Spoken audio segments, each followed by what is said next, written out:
안녕하세요. 투자의 미를 추구하는 여자들, 미녀들의 투자의 정은우입니다. 오늘은 용도 지역에 대해 정보 공유 드리려고 합니다.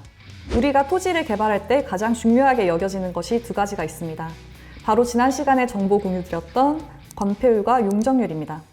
건폐율은 토지 100이라는 공간 안에 건물이 차지하는 면적의 몇 %를 차지할 것인가를 정하는 기준이고, 용적률은 그렇게 차지한 건물을 쌓아 올렸을 때 얼마만큼 바닥 면적을 많이 확보할 수 있는가, 얼만큼 높이 쌓을 수 있는가의 기준입니다.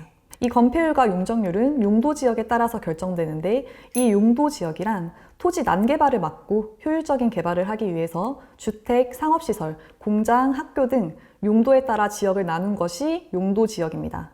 만약 용도별로 세분화하지 않고 내 땅에 원하는 개발 행위를 모두 할 수 있다면 옆집에 공장이 지어질 수도 있고 장지가 지어질 수도 있겠죠.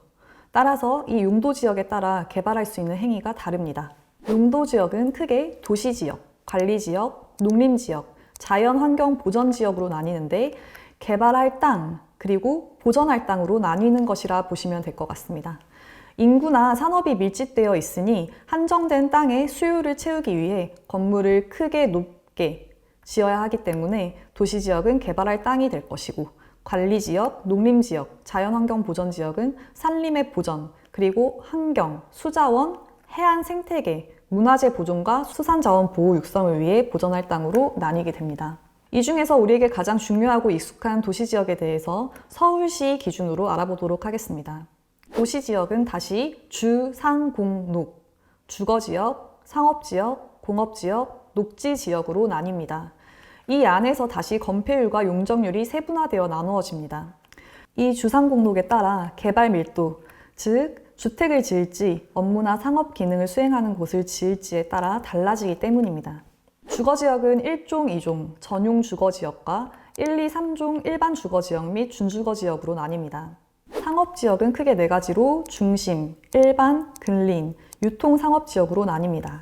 공업지역은 전용, 일반, 준공업지역으로 나뉘며, 녹지지역은 보전, 생산, 자연녹지지역으로 나뉘게 됩니다. 이 중에서 부동산 시장에서 가장 중요한 주거, 상업, 공업지역을 말씀드리면, 먼저 전용주거지역은 1종 건폐율 50%, 용적률 100%, 2종은 건폐율 40%, 용적률 120% 이하의 기준을 갖고 있습니다. 따라서 층수가 1에서 2층밖에 안 되는 주택이기 때문에 개발업자들에게는 다소 매력이 떨어지는 주거지역입니다. 다만 부촌 타운하우스나 하이엔드 단독주택을 개발한다고 생각하면 또 다를 수 있겠습니다.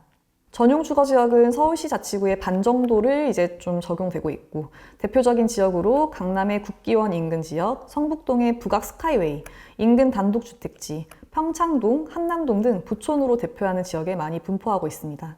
다음은 우리에게 가장 익숙한 일반 주거지역입니다. 1종은 건폐율 60%, 용적률 150%, 2종은 건폐율 60%, 용적률 200%, 3종은 50%, 용적률 250% 이하로 정해져 있습니다. 일반 주거지역은 어디서나 볼 수 있는 지역인데, 1, 2종 지역은 다가구나 다세대 등의 빌라, 꼬마 빌딩으로 대표되는 소규모 빌딩들이 많이 분포되어 있고, 3종 또한 꼬마 빌딩 다세대도 많지만 아파트로 대표되는 용도 지역입니다. 주거지역의 마지막은 준주거지역입니다. 건폐율 60%, 용적률 400% 이하로 되어 있으며 주거지역과 상업지역을 잇는 징검다리 역할을 하는 지역으로 생각하시면 좋을 것 같습니다. 주거지역 다음으로는 상업지역입니다. 서울 내의 상업지역은 한양, 도성, 역사도심, 즉 4대문 안에 위치한 지역에서는 별도로 높이 제한과 용적률에 대한 제약이 있는 지역으로 분류되어 있습니다. 높이를 높게 지을 수가 있기 때문에 상업지역에서 우리가 흔히 아는 오피스텔이나 업무용 고층 빌딩을 많이 볼 수가 있는데요. 먼저 중심 상업지역을 말씀드리면 건폐율 60%의 용적률 1000% 이하이며, 대표적인 상업지역인 명동과 마포구 상암동에 위치하고 있습니다. 상암동은 현재 롯데쇼핑에 롯데몰이 들어설 예정이나 2013년 서울시로 매입한 후 인허가 문제로 인해 표류하던 지역입니다. 현재 서부권 최대의 쇼핑단지를 목표로 하고 있으나 초기 쇼핑시설의 비중이 82% 수준이 인허가 과정에서 36.1%로 줄어들어서 쇼핑단지의 의미가 많이 퇴색된 상황입니다. 대신 오피스텔의 비중이 높아졌다고 합니다. 다음으로는 근린상업지역입니다. 근린상업지역은 60%의 용적률 600%, 서울 약 15개 구에 분포되어 있으며 홍대 입구역 인근 상권에 고루 퍼져 있고, 강서구의 송정역 인근 김포공항역의 동쪽으로도 고루 분포되어 있습니다. 다음은 유통상업지역입니다. 유통상업지역은 건폐율 60%, 용적률 600%, 성동구, 동대문구, 마포구, 강서구, 동작구, 송파구 이렇게 6개 구에 분포되어 있고 대표적으로 송파구의 동남권 유통단지, 가락시장, 강서구의 강서농산물 도매시장, 장안평의 중고차 시장 등 시장 혹은 유통단지에 위치하여 있습니다. 마지막으로 가장 흔히 찾아볼 수 있는 것이 일반 상업지역입니다. 건폐율 60%에 용적률 800%, 서울시 전체적으로 분포되고 있는 지역이며 전통적인 업무지구인 종로구와 중구, 금융의 중심지인 여의도, IT 기업 등이 대표적인 강남구 테헤란로 등이 있습니다. 공업지역은 전용과 일반, 중공업지역으로 구분되지만 서울 내에서는 중공업지역만 찾아볼 수 있습니다. 중공업지역은 건폐율 60%, 용적률 400%로 약 8개 구가 있으며 대표적으로 구로구, 금천구의 구로 디지털 단지와 가산 디지털 단지 등이 있고 카페 혹은 식당가로 리모델링해서 많은 사람들이 찾는 성동구나 물레동의 거리들이 있습니다. 네, 이런 용도 지역들에 대한 지난 3월 오세훈 시장이 밝힌 2040 도시기본계획 서울 플랜에서는 35층 높이 규제를 삭제하고 주거와 업무 공간의 경계를 무너뜨려 조닝, 즉 현재 용도 지역을 뛰어넘는 비욘드 조닝으로 패러다임을 새롭게 재편한다는 계획을 내놨습니다. 도시의 환경을 만드는 용도 지역제가 어떻게 변화할지에 대한 관심도 높아지고 있는 상황입니다.